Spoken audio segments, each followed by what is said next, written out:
Vamos con Acción Democrática Nacionalista. ¿Cuál es el análisis que propones de esta sigla? Es que en realidad es como un muerto insepulto, ¿no? Ya no queda nada de Acción Democrática. Podría tener algún sentido si en verdad el candidato de Libre 21 estuviera donde le correspondía, porque esa era su sigla, y además eso tenía una asociación directa con su forma de proceder, de pensar, de mirar el país. Hoy en día es un intento por pervivir la sigla, por mantenerla, por tener algo de presencia, pero sin ninguna oferta electoral importante. Hay algo que es siempre muy que es fundamental cuando te acercas a un proceso electoral. No te escojas un candidato de la noche a la mañana para tratar de salvar el momento, porque las construcciones importantes en elecciones son por lo menos entre 8 y 10 meses previo al momento electoral, para que tú puedas tener estudios, investigación. Pero es que etcétera. la sigla no escoge al candidato, sino que el candidato se fleta, se alquila o Hoy en día cosa. estamos en eso, ¿no es cierto? Por eso una gran parte, yo sé que la señora apellida Vaya y lo siento y me disculpo por esto, pero no sé el nombre. O sea, uno no ha puesto ni siquiera una atención porque la sigla hoy en día es intrascendente en el momento político. Ahora, yo de todas maneras diría algo, y además en mi computadora aparece sin foto, nada, porque se pelearon. Tú dices un muerto insepulto, me parece una figura bien interesante la que has usado, porque si te imaginas un muerto que no hemos sepultado, yo diría que es un fascismo zombie.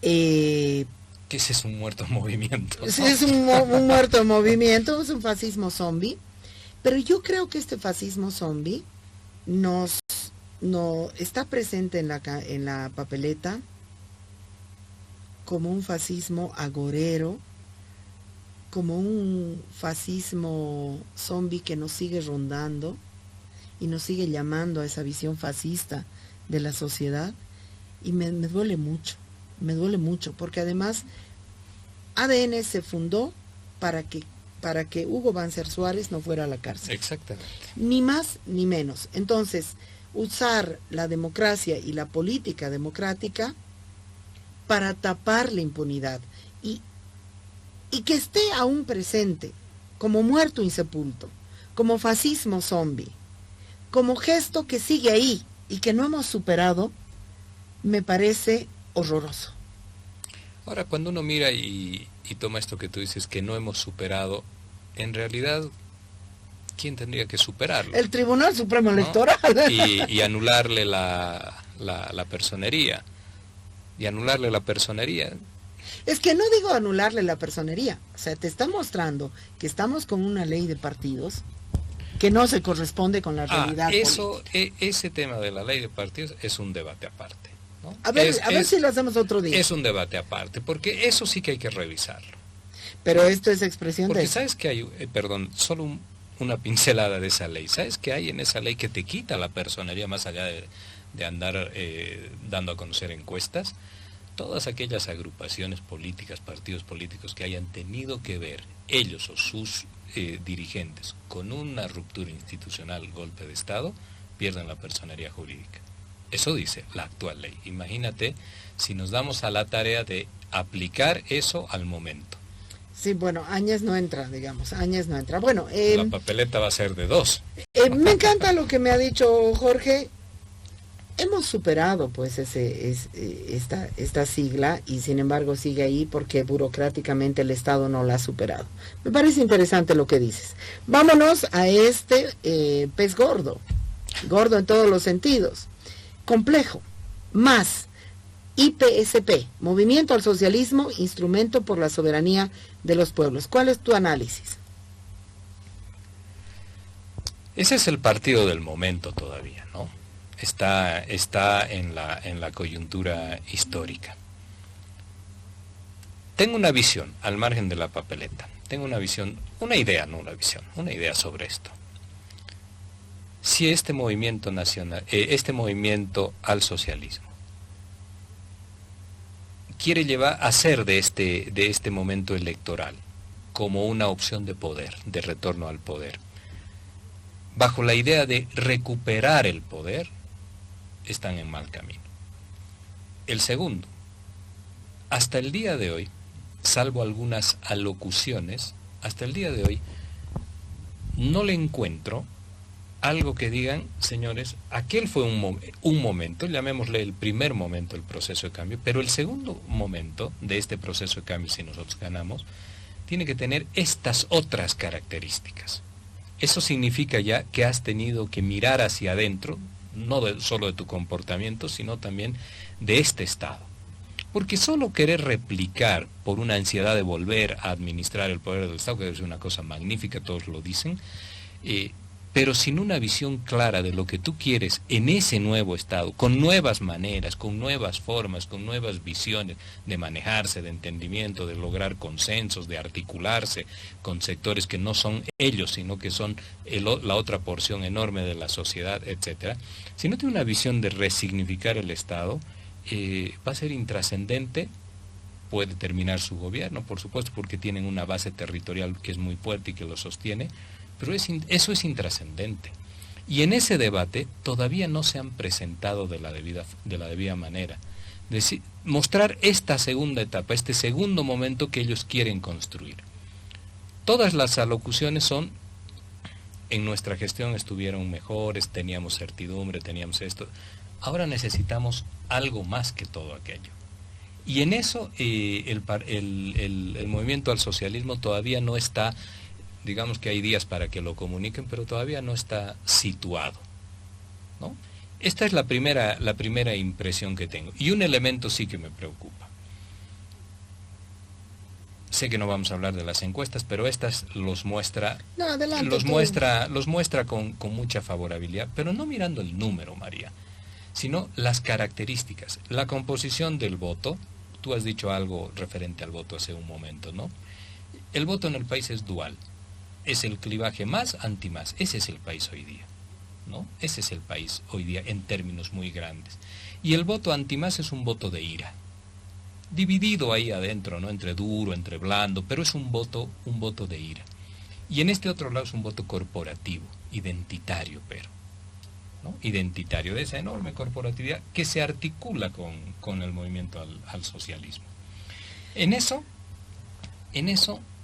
mi sensación de temor que te decía es que se constituya un eventual gobierno solamente en un proceso de revanchas políticas. Entonces estamos mal otra vez, María. Bueno, yo digo que estamos, por supuesto, a ver, yo quisiera hacer mi análisis de la sigla, que no estoy haciendo análisis de procesos, de planes, ni de contenidos, ni nada. El análisis de la sigla, que es lo que estoy proponiendo, porque te viene la papeleta y tú estás ahí, ¿no? El MAS no es una propuesta de izquierda. Punto uno, desde mi punto de vista. Es una variante de la derecha. Es decir, el proyecto que va a enarbolar Arce Catacora, que enarboló ya, es una visión neoliberal de la economía, de los recursos naturales, de la tierra y de absolutamente todo. Entonces, no es una propuesta de izquierda. Punto uno. Punto dos. No es una propuesta de crítica de lo que hubieran hecho mal, en eso coincido completamente contigo. No es una propuesta indigenista, ni indianista, ni descolonizadora. Es decir, todos se ponen poncho, ¿no? La Yanine Áñez se pone poncho, el Carlos Mesa se pone poncho, el Luis Arce se pone poncho, con diferentes actitudes utilitarias. Pero también, la instrumentalización. No voy a decir que de la misma manera se pone poncho Luis Arce que la Yanine Áñez, hay una diferencia. Yo estoy de acuerdo contigo. El voto, por ejemplo, antirracista, porque hay ofertas racistas, me había olvidado. Camacho es una oferta racista, definitivamente. Sí. Entonces, el voto antirracista va a ir por Luis Arce como salvataje. Como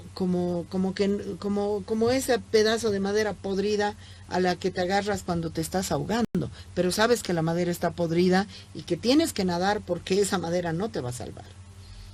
Entonces, yo creo que la sigla MAS y PSP es una gigante impostura, punto uno, que dicen lo que no son y quieren representar lo que no son, pero al mismo tiempo es un palo podrido al que nos estamos agarrando para no ahogarnos en este mar de fascismos que están por todo lado.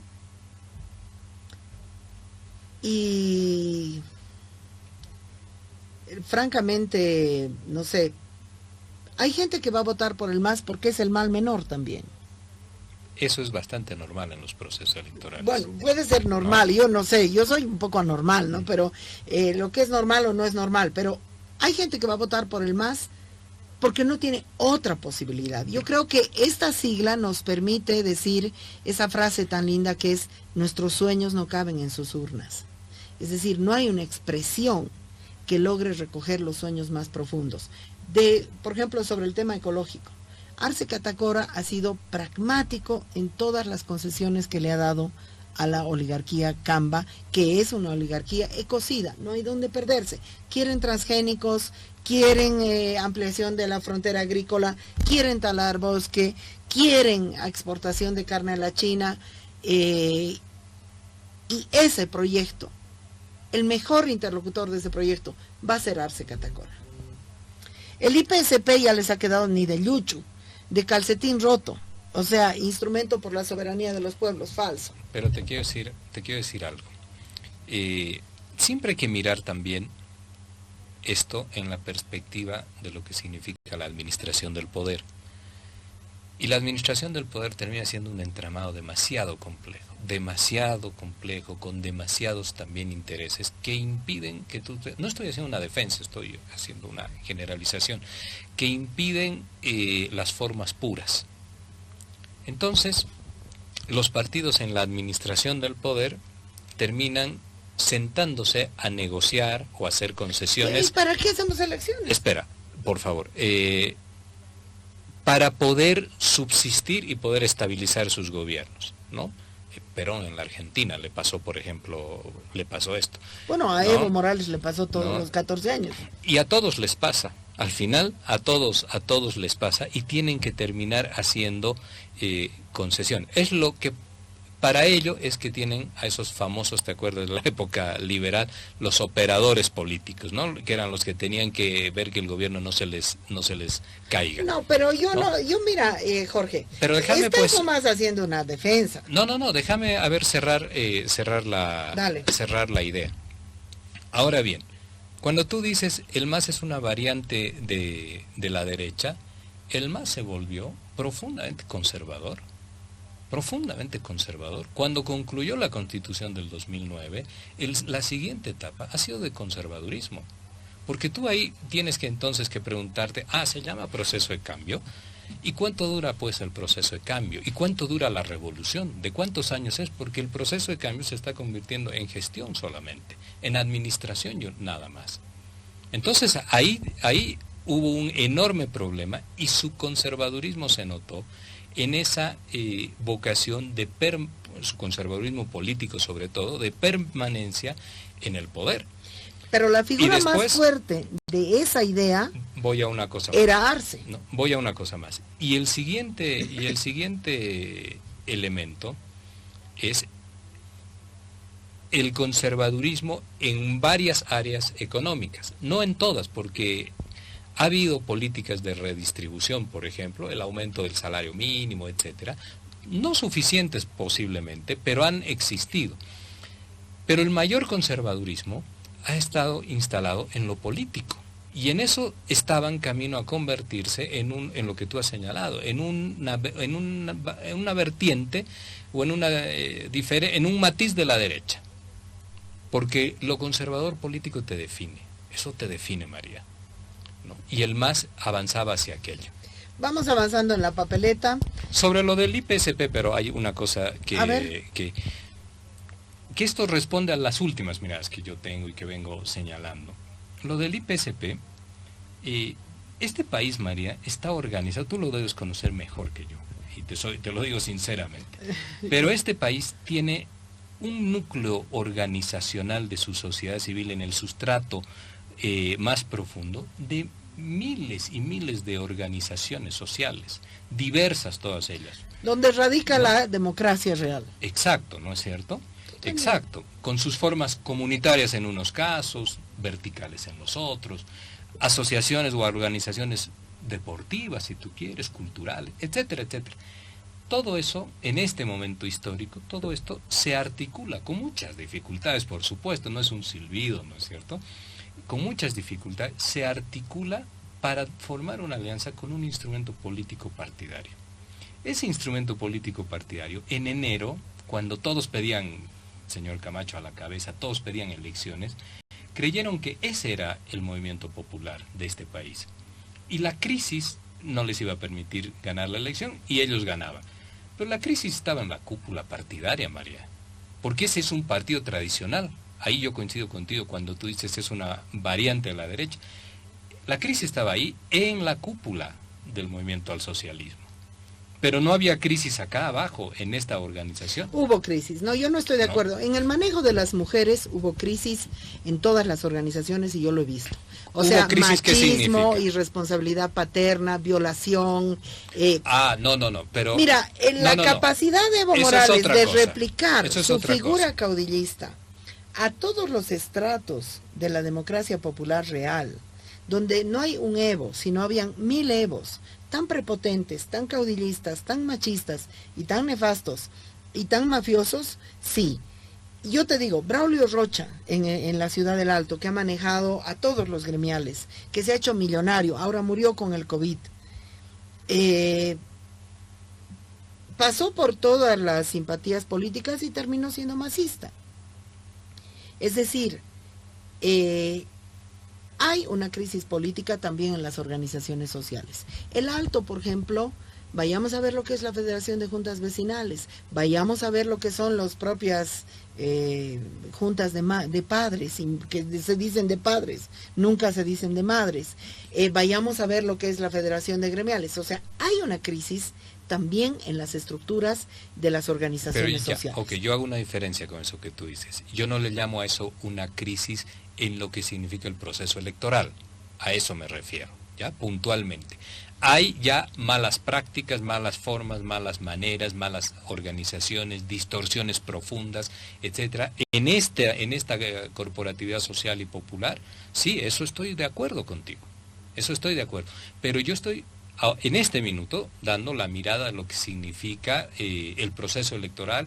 Esto se articula para terminar, llámese el mal menor, como tú has señalado, para terminar votando por el movimiento al socialismo, ¿no? Pero la crisis ya interna de su convivencia diaria y todo eso, imposible negarlo.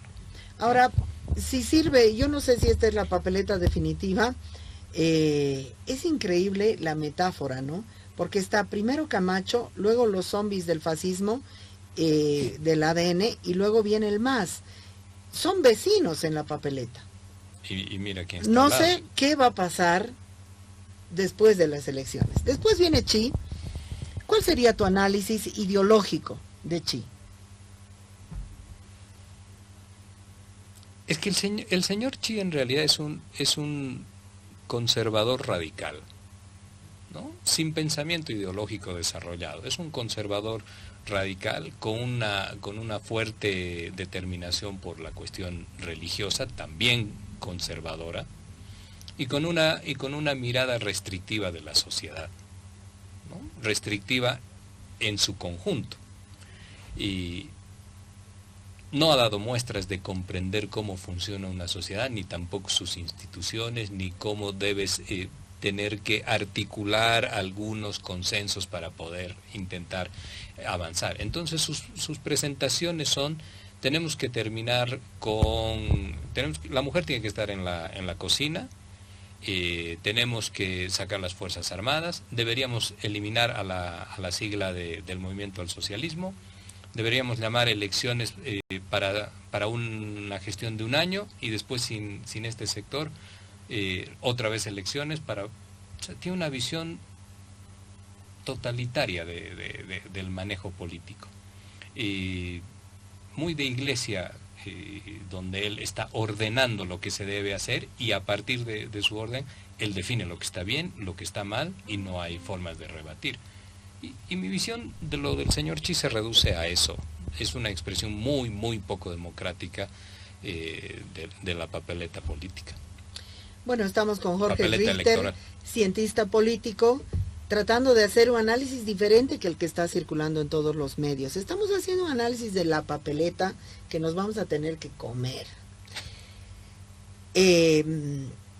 Hay un sentido general en la papeleta y luego hay los sentidos individuales, ¿no? Yo tengo una visión un poco más pesimista de Xi. Tengo una visión más pesimista y me preocupa mucho más, ¿no? Porque primero, y creo que Xi representa algo parecido a Camacho en el sentido de que es ese deseo de las iglesias fundamentalistas cristianas de pasar, de tener negociaciones de lobby pragmáticas para obtener permisos para sus universidades, permisos para sus colegios, tienen muchas emisoras radiales en el país, permisos para sus medios de comunicación, es esa pulsión de pasar del lobby con un gobierno a figurar con una sigla propia. Yo creo que esa es una emergencia peligrosa, punto uno. Y sobre todo me da mucho miedo por lo que vemos con Bolsonaro, ¿no? Para mí ver a Xi como pastor es como si fuera un militar. Espanto total. Segundo, yo creo que Xi contribuye, o sea, hace un aporte al conjunto a generar un discurso conservador. Es decir, porque tiene más derecho a hablar que tú, y tiene más derecho a hablar que yo, y tiene más derecho a hablar que el compañero que nos está transmitiendo. Y en esa especie de retórica que lanza, que es una retórica fundada en el odio a las mujeres y fundada en el odio a los maricones y las mariconas como yo, nosotras presentamos en la anterior elección una denuncia contra Xi, porque tú no puedes emitir un discurso de odio para ganar votos. Eso está contra la ley electoral. Nadie le dijo nada. O sea, a mí me duele mucho como le ha ido a María Eugenia Choque, me duele que esté en la cárcel, pero me indigna profundamente la forma como se ha comportado con la sociedad y cómo se ha comportado con eso que llamamos democracia. Xi dijo lo que se le ocurrió. Barbaridades. Presentamos nosotras. Y no fuimos las únicas, otras organizaciones maricas, porque te duele, porque te están matando, porque te están botando del colegio, porque te están botando de tu casa, porque no puedes alquilar un cuarto con tu pareja. O sea, no estamos hablando de cosas menores, ¿no? Te imposibilitan el ejercicio de tu profesión. Y María Eugenia Choque lo tomó como un asunto que le importaba tres corchos. Bueno, este señor que está ahora ahí, Xi se ha moderado un poco en la cuestión homofóbica, pero muy poco, ¿no? ¿Y por qué crees que lo han votado? ¿Cuál es tu mirada de eso? Porque hay una oferta, es decir, ¿no? Xi está haciendo una oferta a una sociedad conservadora homofóbica. Si tú vas, digamos, si tú buscas las casas de campaña de Xi, no hay. Pero si tú vas al último pueblo, he ido a pasar mi cumpleaños yo a Tito Yupanqui en el lago Titicaca, no es turístico, no va nadie, no nada. ¿Qué había? Entre otras cosas, salón de oración.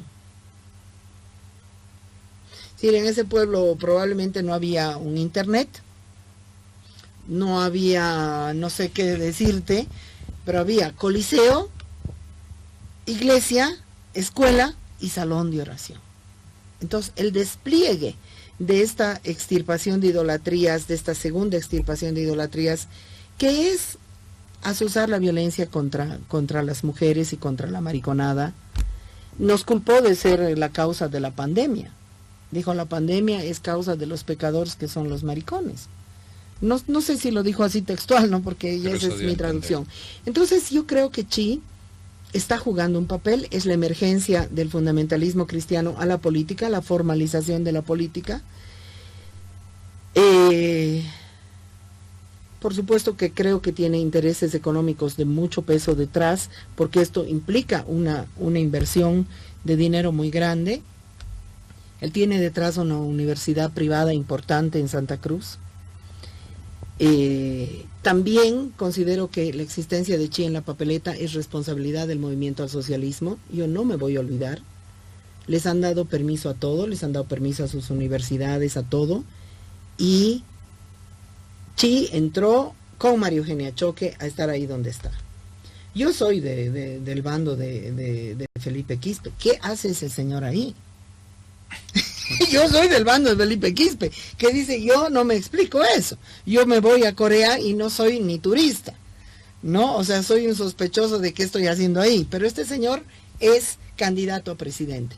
La cantidad de cobertura que le dieron los medios en el anterior proceso electoral fue gigante. Tenía una lógica política, ¿no? Incentivada, de tratar de fraccionar el voto para ganar esa elección. Entonces, ¿no? Yo estoy preocupada por la emergencia de Chi, porque es el llamado a matarnos, por ejemplo, ¿no? Entonces no creo que... Por el discurso que va dejando sobre la sociedad. Sí. Y algo que tú has señalado, es Bolivia, a veces no nos gusta reconocer lo que somos, pero es Bolivia una sociedad con fobias y una sociedad conservadora. Es Bolivia una sociedad que tiene esas características. Y cuando aparece una persona que incentiva y que profundiza y que incendia ese discurso, verdaderamente no nos está haciendo un favor, ¿no? Estas son... La democracia, alguien dijo alguna vez en un debate respecto a una persona que había participado en un golpe de Estado y dijo, bueno, las formas democráticas me obligan a tener que sentarme con el golpista, pero no me queda otra. En democracia, claro, terminamos aceptando todo porque se supone que estamos en un sistema de convivencia, de aceptación y de tolerancia a todos los pensamientos. Eso no impide que uno pueda referirse sobre la peligrosidad de exacerbar estas cosas, porque en una sociedad que ya tiene una característica de estas, esto pues cunde muy rápido. Ha tenido 500,000 de votos la anterior elección. Pero yo te diría que yo no estoy de acuerdo con eso. O sea, tú no puedes invocar el odio a nadie a cuenta de ganar votos. Eso no es democrático. O sea, eso debería no es democrático. Tú no puedes, ¿no?, tener una candidatura racista o una candidatura, no sé, homofóbica y que se te acepte porque es democrático. Yo creo que ahí estamos equivocando las cosas. En realidad eso, María, tantas cosas que se norman de forma intrascendente en este país y elementos centrales como eso, por ejemplo, está normado pero no está controlado, ¿no? Y esto sí debería tener debería ser impasable para el poder, para el órgano electoral. O sea, debería ser impasable. Tú no puedes, pero otra cosa también, tú dices somos una sociedad conservadora. Yo no sé si somos o no somos una sociedad conservadora porque no sé cuál es la óptica que estamos tomando. Yo te digo, sí, para mí, digamos, lo que yo mejor conozco de la ciudad del Alto es la 12 de octubre. La 12 de octubre de conservadora no tiene nada, ¿no? Entonces, te quiero poner en esta óptica. Es decir, yo, por ejemplo, soy tan boliviana como cualquier otra persona y mi condición de opción sexual no me quita lo boliviana. Para nada. No. Entonces, no es posible, es decir, por ejemplo, tenemos una población trans que no importa el número que tenga, es población boliviana. Sí, con los mismos derechos constitucionales. Entonces, tú no puedes enarbolar la exterminación de una fracción, no importa el tamaño que tenga, de una población boliviana que existe en Bolivia en cuanto a población boliviana para hacer política. Bueno, no es Chi el único que hace eso, ¿eh? No es Chi, pero bueno, Chi lo hace. Es decir, el único que hace eso. Yo no sé si somos una sociedad conservadora o no, pero tenemos una población trans que responde a sí misma, que se ha constituido. Y es más, que han constituido una serie de organizaciones, pequeñas, grandes o medianas, y un discurso propio, que lograron su ley de identidad de género, que no es la maravilla, pero lograron eso desde un discurso propio. A mí me parece muy grave que alguien diga, no, estos no tienen que existir. O sea, bueno, tú habías señalado también esto, que somos una sociedad conservadora hace un rato. ¿no? Y eso da para discutir, porque hay estamentos y estamentos, como en cualquier país, en cualquier estado. Pero esto es porque Chía ha focalizado ese discurso en un segmento, ¿no? Que tú lo defines bien. Después, cuando terminemos esto, yo te quiero hacer ahí una pregunta, eso de esa referencia permanente a la mariconada, ¿no? Que a mí no me gusta mucho el término, ¿no? Porque seguramente uno desde chico estaba condicionado ese término como asociado a cobardía, ¿no? Claro. A eso. Y parece que eso degradara, digamos, a este segmento. Él ha focalizado acá, pero esa intolerancia, si tú te fijas en el presidente del Comité Cívico Pro Santa Cruz, bueno, está extendida al país, ¿no? Está extendida al país y es verdaderamente preocupante. O sea, lo que hace Chi focalizado, otros lo hacen de manera abierta. No, totalmente de acuerdo. Además, Chi lo hace porque no tiene otro discurso también, ¿no? Es decir, le sirve de muletilla para construir un discurso que no tiene. Sigamos avanzando porque nos faltan todavía.